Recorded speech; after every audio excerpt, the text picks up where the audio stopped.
మరో mid day breaking చూస్తే Telangana DGP office ఉద్రిక్తత ఏర్పడింది. మక్తల్ బీజేపీ అభ్యర్థి మహాదేవ్ ఆత్మహత్యకు రాజకీయ వేధింపులే కారణంగా ఆరోపిస్తూ బీజేపీ డీజీపీ ఆఫీస్ ముట్టడికి యత్నించింది. దీంతో డీజీపీ ఆఫీస్ వద్ద హై టెన్షన్ నెలకొంది. మరోవైపు తెలంగాణ డీజీపీ ఆఫీస్ వద్ద భారీ ఎత్తున పోలీసులు మోహరించారు. ఆందోళనకారులు అడ్డుకుని సమీప పోలీస్ స్టేషన్ తరలించారు. ప్రస్తుత సమాచారం ఇచ్చేందుకు మా కరెస్పాండెంట్ కుమార్ జాయిన్ అవుతున్నారు. కుమార్, ప్రస్తుతం ఏంటి అక్కడ సిచ్యువేషన్ ఎలా ఉంది? ప్రస్తుతం ఏం చెప్తున్నారు పోలీసులు? Thank you Satish. అయితే ఈరోజు ఉదయం తెల్లవారుజామున ఎరకాల మహాదేవప్ప అనే వ్యక్తి ఏదైతే ఆత్మహత్య చేసుకున్నారో ఈ నేపథ్యంలోనే ఇటు డీజీపీ ఆఫీస్ దగ్గర మాత్రం ఉద్రిక్త వాతావరణం అయితే చోటు చేసుకుంది. అయితే ఈరోజు ఉదయం ఏదైతే బీజేపీ కార్యకర్తలు కూడా డీజీపీ ఆఫీస్కి ముట్టడించే ప్రయత్నం అయితే చేశారు.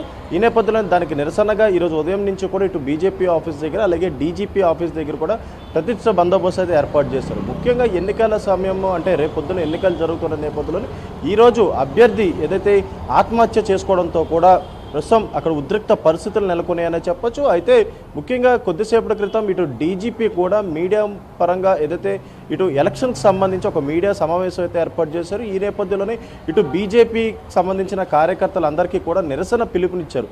అయితే డీజీపీ కార్యాలయాన్ని ముట్టడించడానికైతే వీళ్ళందరూ కూడా ప్రయత్నించారు. ఈ నేపథ్యంలోనే ఇటు పోలీసులు కూడా అలర్ట్ అయ్యారు. అయితే ముఖ్యంగా డీజీపీ ఆఫీస్ దగ్గర బీజేపీ కార్యకర్తలు అందరూ అక్కడికి చేరుకోవడం జరిగింది. ఈ నేపథ్యంలోనే అక్కడ పోలీసులు కూడా ముందుగానే అక్కడ అన్ని ఏర్పాట్లు చేసుకోవడంతో కూడా వాళ్ళు రాగానే వెంటనే వాళ్ళని అరెస్ట్ చేసి అక్కడి నుంచి తీసుకెళ్లే ప్రయత్నాలు అయితే చేశారు. ముఖ్యంగా ఏదైతే ఈ వ్యక్తి ఎవరైతే అభ్యర్థి ఏదైతే ఆత్మహత్య చేసుకోవడంతో దానికి రాజకీయ కోణం అలాగే పోలీసులు ఒత్తిడి వల్లే వీళ్ళు ఆత్మహత్య చేసుకున్నారంటూ కూడా ఇటు బీజేపీ కార్యకర్తలు ఆరోపిస్తున్నారు. దానికి సంబంధించి కొద్దిసేపటి క్రితం డీజీపీ కూడా స్పందించడం జరిగింది. ముఖ్యంగా తమ కుటుంబ సభ్యులు ఎవరైనా సరే కేసు ఇస్తే కనుక ఖచ్చితంగా అంటే కేసు రాస్తే కనుక ఖచ్చితంగా మేము స్వీకరిస్తాము, దానిపై పూర్తి విచారణ చేపడతామంటూ కూడా డీజీపీ చెప్పడం జరిగింది. అయితే ఈరోజు ఉదయం ఏదైతే ఇటు బీజేపీ కార్యకర్తలకి ఏదైతే ఈ నిరసనకి పిలుపునివ్వడంతో కూడా ప్రతి చోట కూడా ప్రతిష్ట బందోబస్తు ఏర్పాటు చేయడం జరిగింది. అయితే డీజీపీ కార్యాలయం ముట్టడికి చాలామంది వరకు కార్యకర్తలు అలాగే బీజేపీ నాయకులు కూడా అక్కడికి తరలి వస్తున్న నేపథ్యంలో ముందుగానే వాళ్ళందరినీ అడ్డుకునే ప్రయత్నాలు అయితే చేశారు. అయితే చాలా మటుకు కూడా చాలామంది కార్యకర్తలు నాయకులు అందరూ కూడా డీజీపీ కార్యాలయానికి అయితే చేరుకున్నారు. అయితే డీజీపీ కార్యాలయానికి చేరుకోగానే వెంటనే పోలీసులు కూడా అప్రమత్తం అవ్వడం జరిగింది. వెంటనే వాళ్ళందరినీ కూడా ఏదైతే అక్కడి నుంచి తీసుకెళ్లడం జరిగింది. అయితే ఇప్పుడు బీజేపీ కార్యకర్తలు అక్కడికి చేరుకున్న సమయంలో అక్కడ కొద్దిగా ఉద్రిక్త వాతావరణం అయితే చోటు చేసుకుంది. ఈ తోపులాటలోని డీసీపీ శిల్పవల్లి కూడా అక్కడ కింద పడిపోవడం జరిగింది. అయితే వెంటనే అప్రమత్తమైన పోలీసులు కూడా ఆమెను వెంటనే పక్కకు అయితే తీసుకెళ్లారు. అయితే ఈలోపు బీజేపీ కార్యకర్తలు నాయకులు అందరినీ కూడా అక్కడి నుంచి అరెస్ట్ చేసి అక్కడి నుంచి తీసుకెళ్లడం జరుగుతుంది. అయితే ఇటు బీజేపీ కార్యకర్తలు మాత్రం ఖచ్చితంగా ఎదురప్పకి న్యాయం జరగాలి, ముఖ్యంగా పోలీసులు దీనిపై కఠినంగా ఏదైతే విచారణ జరపాలంటూ కూడా వాళ్ళైతే చెప్తున్న పరిస్థితి ఉందని చెప్పొచ్చు సతీష్. అంటే బండి సంజయ్ మాట్లాడుతూ ఎలా అయినా సరే ఎలక్షన్స్ అయిపోయిన తర్వాత దీని మీద అయితే పోరాటం ఆగదని చెప్తున్నారు. అంటే ఏంటి వాళ్ళ ఫ్యూచర్ ప్లాన్స్ ఏంటి కుమార్? ఎస్ సతీష్, ముఖ్యంగా ఇటు బండి సంజయ్ కూడా చాలా కీలకమైన వ్యాఖ్యలు అయితే చేశారు.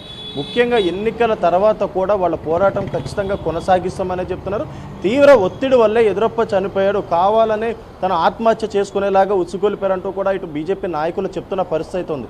అయితే ఈ నేపథ్యంలోనే ఇటు కేంద్ర మంత్రిగా ఉన్న బండి సంజయ్ కూడా స్పందించడం జరిగింది. అయితే దీనికి సంబంధించి అంటే అసలు పోలీసులు ఎందుకు చర్యలు తీసుకోవట్లేదు అనేది అయితే ఒక ప్రశ్న అయితే వాళ్ళు అడిగే పరిస్థితి ఉంది. ఎందుకంటే ఇలాంటి సమయంలో అంటే రేపొద్దున ఎన్నికలు అయితే ప్రారంభంగా అంటే రేపొద్దున ఉదయం 7 గంటలకే ఎన్నికల పోలింగ్ ప్రారంభమవుతుంది. అయితే ఒకరోజు ముందే ఈ విధంగా ఆత్మహత్య ఎలా చేసుకుంటారు, కేవలం తనను ఆత్మహత్య చేసుకునేలాగా ఉసుగొలిపారంటూ కూడా వాళ్ళైతే చెప్తున్న పరిస్థితి ఉంది. ఈరోజు తెల్లవారుజామున ఏదైతే ఎదురపు ఆత్మహత్య చేసుకున్నారు కాబట్టి దానికి సంబంధించి ఇటు డీజీపీ కూడా ఒకవేళ కుటుంబ సభ్యులు కనుక ఏదైతే పిటిషన్ ఇస్తే కనుక ఖచ్చితంగా కేసు స్వీకరిస్తామంటూ కూడా ఇటు డీజీపీ చెప్తున్న పరిస్థితి ఉంది. అయితే ముఖ్యంగా అసలు ఎందుకు ఇతను ఆత్మహత్య చేసుకోవాల్సి వచ్చింది, ఎవరు ఒత్తిడి వల్ల ఆత్మహత్య చేసుకోవాల్సింది అనే దానిపై కూడా కఠినంగా విచారణ జరపాలంటూ కూడా ఇటు కేంద్ర మంత్రి బండి సంజయ్ కోరుతున్న నేపథ్యంలోనే ప్రస్తుతం ఏదైతే ఇంకా ఉద్రిక్త అయితే ఇంకా నెలకొందనే చెప్పొచ్చు. డీజీపీ ఆఫీస్ దగ్గర మాత్రం ఇంకా ఈ బీజేపీ కార్యకర్తలు అలాగే మరొక పక్క ఇటు బీజేపీ నాయకులు కూడా తరలి వస్తూనే ఉన్నారు. వాళ్ళందరినీ కూడా అరెస్ట్ చేసి తీసుకెళ్లే పరిస్థితి ఉందనే చెప్పొచ్చు Satish. Right, thank you Kumar.